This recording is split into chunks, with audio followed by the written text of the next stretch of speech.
And now, it's time for another Dice Tower review with Tom Vasel. Hey folks, I'm Tom Vasel, and today we're taking a look at a small little roll and write game called Qwinto. Qwinto, it says a new sensation from Qwix. Qwix is a game I played where you're going to be writing numbers down as you roll them on dice. This is the same thing. This is a very simple little game. Is it too simple? Let's find out.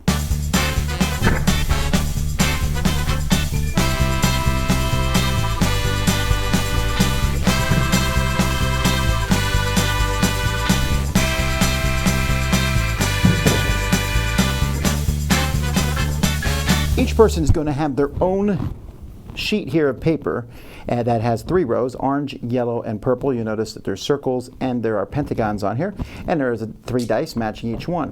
When it's your turn, you can take 1, 2, or 3 of the dice you pick. So let's say I'm going to roll the orange and the purple dice.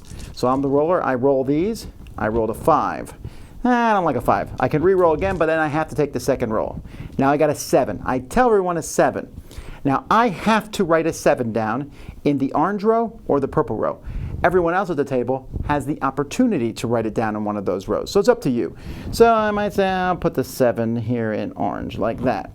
And then the next person says, I'm going to roll all 3 dice. Well, that's great because the number rolled can go in any row. So 7, 11, right? And they keep that. And I'm like, I'll put 11 in orange too. Now, I have to put 11 farther to the right here of 7 because you have to put the numbers in ascending order. So I might say, I'll put the 11 here, maybe. Now I have to be careful because let's say in the future I roll and I get an 8 for orange and I put an 8 here. Well, now I'm not going to get a 9 or a 10 being able to put it in those. And I may not get higher than that. The numbers can go all the way up to 18, obviously, or as low as 1 if you just roll 1 die. And if you roll a die on your turn and you don't have a spot to put it in and you're the one who rolled the die, then you have to mark a failure here. You do not have to put a number down when someone else is rolling the dice. When one player has 2 rows completely filled out, the game will end, or when one person fails the 4th time. At that point, you're going to score for each row. If you completely filled the whole row out, then the largest number there, the one all the way to the right, is going to be your score. Otherwise, you get 1 point for each number in that row. Then you'll notice that these pentagons here, if you have all 3 numbers filled out in those pentagons, then this number, the one that's in the pentagon, you'll write here and get that many points. You'll then lose 5 points for each failed attempt. You add these, plus these, minus your failed attempts, final score. Highest score, winner of the game. Yeah, okay, there's a pad of paper, dice, and pencils. That's it. The rules actually tell you that beginner players can use pencils with erasers and experienced players can use pens, which is one of the dumbest rules I've ever seen in a rule book, but it is what it is.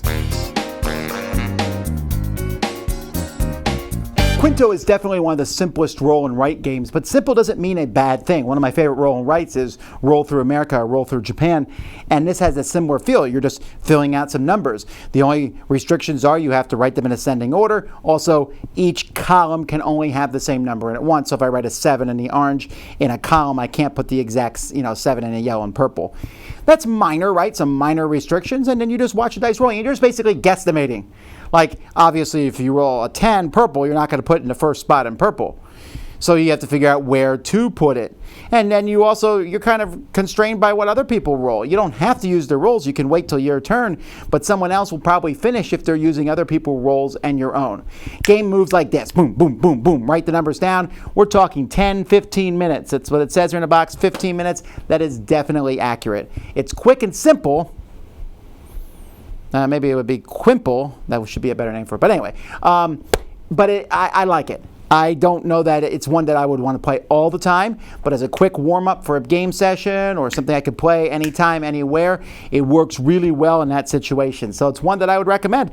I like it better than Qwix, actually. And yeah, you're not really like interacting with the other players, but it's so fast and you care about the rolls that they make and you write them down. And yeah, sometimes you mess up and you're like, oh, I got to take a failure here. But for the most part, you're filling in the numbers as quickly as you can, and then you see what your high score is. It's fun, simple. Dice Tower Judgment, approved!